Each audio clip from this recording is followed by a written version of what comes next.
Assalamualaikum warahmatullahi wabarakatuh. Bismillahirrahmanirrahim. Alhamdulillahirabbil alamin wassalatu wassalamu ala asyrofil anbiya'i wal mursalin wa ala alihi washabihi ajmain amma ba'du. Bapak-bapak, ibu-ibu jamaah salat asar yang kami muliakan, bersyukur kepada Allah dengan mengucap alhamdulillah serta bersalawat kepada Nabi Muhammad sallallahu alaihi wasallam dengan ucapan Allahumma sholli ala Muhammad wa ala ali Muhammad. Bapak-bapak, ibu-ibu jamaah salat asar yang dimuliakan Allah Subhanahu wa taala.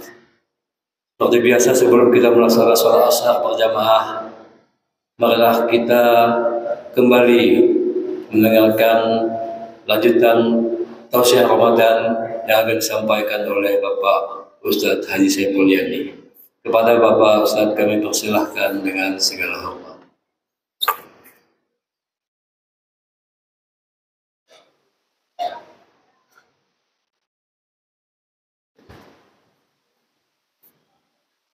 Assalamualaikum warahmatullahi wabarakatuh. Alhamdulillahilladzi khalaqana fi ahsani taqwim. Wassalatu wassalamu ala habibina al-karim sayyidina Muhammad wa ala alihi wa ashabihi ajma'in, amma ba'd. Yang berbahagia Bapak Ibu jamaah salat asar, bilkhusus jamaah Masjid Raudhatul Muslimin yang dirahmati Allah, kaum muslimin dan muslimat rahimakumullah. Bersyukur kita kepada Allah atas nikmat yang dilimpahkan pada kita semua. Salawat salam Allahumma salli ala Muhammad wa ali Muhammad. Assalamu alayka ya Rasulullah. Dalam sebuah untayan kata renungan oleh Al-Imam Muhammad bin Idris Asy-Syafi'i rahimahullah menyebutkan bahwa di antara fasadul ummah, disebabkan rusaknya umat ini, bifasadil umara, dengan rusaknya para pemimpin. Jadi kontribusi masyarakat yang rusak, jangan langsung-langsung mereka disalahkan begitu saja. Para pemimpinnya harus merenungi diri. Jangan-jangan merekalah penyebab daripada kerusakan umat tersebut. Kalau berdasarkan ucapan daripada Al-Imam Muhammad bin Idris Asy-Syafi'i ini, bahwa peran pemimpin itulah yang membuat umat ini baik ataupun rusaknya. Maka jangan diharapkan rakyat ini atau umat ini mau patuh, tunduk aturan apa yang dibuat oleh para pemimpinnya. Kalau pemimpinnya saja mereka sudah tidak mempercayainya lagi. Pemimpin yang oleh mereka itu bukanlah pilihan yang sesungguhnya. Maka oleh sebab itu fasadul ummah bi fasadil umara.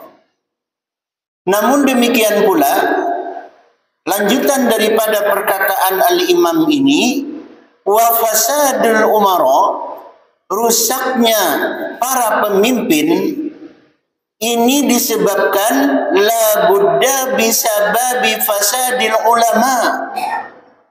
Jadi kalau istilah bahasa kasarnya, biang keroknya itu ialah ulama. Jadi kalau pemimpin suatu negeri rusak, maka biang keroknya itu adalah ulama. Ulama yang dimaksud ialah ulama usu, ulama dunia, ulama yang mereka berani untuk membuat dalil-dalil, aturan-aturan, mengeluarkan produk-produk hukum yang katanya berdasarkan dalil-dalil agama demi kepentingan apa yang disebut dengan persekongkolan ulama dunia dengan umara yang fasad. Maka hancurlah umat ini, dan tentu ini yang harus dijaga dalam kehidupan kita, apalagi kita hidup yang dikenal dengan kehidupan yang agamis seperti ini. Saudara kaum muslimin yang dirahmati Allah, renungan ini tentunya berkesesuaian dengan apa yang disinyalir oleh Rasulullah sallallahu alaihi wasallam dalam sebuah hadis yang diriwayatkan oleh Al-Imam Al-Bukhari wa Muslim tentang gambaran akhiruz zaman. Apa kata Nabi sallallahu alaihi wasallam dalam hadis yang cukup panjang karena terbatasnya waktu? Wa ulama'uhum syarrun man tahta adimis sama. Ulama pada masa itu, akhirnya ulama akhir zaman yang dimaksud, tanda-tanda akhir zaman, tanda-tanda dunia ini akan kiamat. Ulama'uhum, pemimpin-pemimpin agama pada saat itu, syarrun, orang yang paling buruk. Itu kalau Nabi bilang ulama paling buruk, ini yang bukan ulama bagaimana ya? Itu udah tidak kebayang lagi tuh. Ulama'uhum syarrun adalah manusia terburuk man tahta adimis sama, yang mendiami kolong langit. Yang dimaksud ialah bumi. Tahta adimis sama, yang berdiam di bawah kolong langit, berarti bumi. Manusianya yang tinggal di muka bumi ini, ulama-ulamanya pada saat itu syarrun, sudah tidak bisa diharap lagi. Ini sudah min alamatis sa'ah. Mudah-mudahan ulama syarrun man tahta adimis sama ini belum terdapat, dan mudah-mudahan tidak kita jumpai sampai kita tiada di dunia ini, di kampung halaman yang kita cintai ini.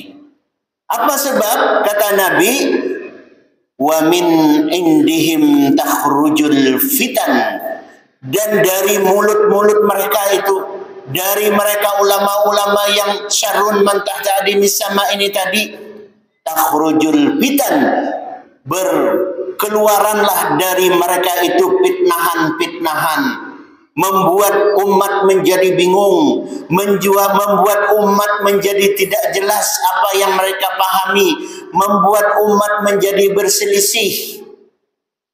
Nah, seperti itu. Nah, ini kadang-kadang sudah mulai terjadi nih. Ada orang yang membingungkan tentang Fatihah. Alhamdulillahi Rabb. Kenapa hirab katanya dibaca hirab? Hirab itu katanya perang. Ini bagaimana Fatihah kok mananya perang? Ah, ini udah ada ulama gini udah mulai muncul nih. Ya. Al-Qari'ah, mal-Qari'ah. Al-Qari'ah itu kiamat artinya, goncangan. Al-Qari'ah, Qara'a. Kiamat artinya ini. Dia bilang Al-Qari'ah itu pembaca Quran, perempuan orangnya. Kalau laki-lakinya Al-Qari katanya. Itu Qara'a, bukan Qara'a. Ini ain. Ain beda dengan hamzah. Ini umat mulai bingung nih. Nah, gambaran seperti ini muncul, kata Nabi, kalau sudah ini seperti ini nanti di mana-mana bertebaran ulama seperti ini nih, wa min indihim takhrujul fitan, bermunculan fitnahan-fitnahan dari ulama-ulama seperti ini. Anehnya nih, anehnya, wa fihim ta'udu, maka umat pada itu banyak pula yang menjadi pengikutnya. Pendukungnya tuh banyak. Wah, ini ulama kami ini. Wah. Maka kalau sudah seperti ini yang terjadi, itu berarti min alamatis sa'ah, tanda-tanda akhir zaman. Rusaknya umat disebabkan rusaknya para pemimpin. Para pemimpin rusak disebabkan para ulama ulama dunia. Apabila ulama dunianya rusak, maka bisa dipastikan kiamatlah kampung itu. Kampung halaman tersebut. Di tempat lain bisa saja belum kiamat, tapi di situ agama sudah bisa tidak dipertanggungjawabkan lagi. Lebih bagus berhijrah dari kampung tersebut untuk menghindari fitnahan-fitnahan yang juga tertimpa kepada kita.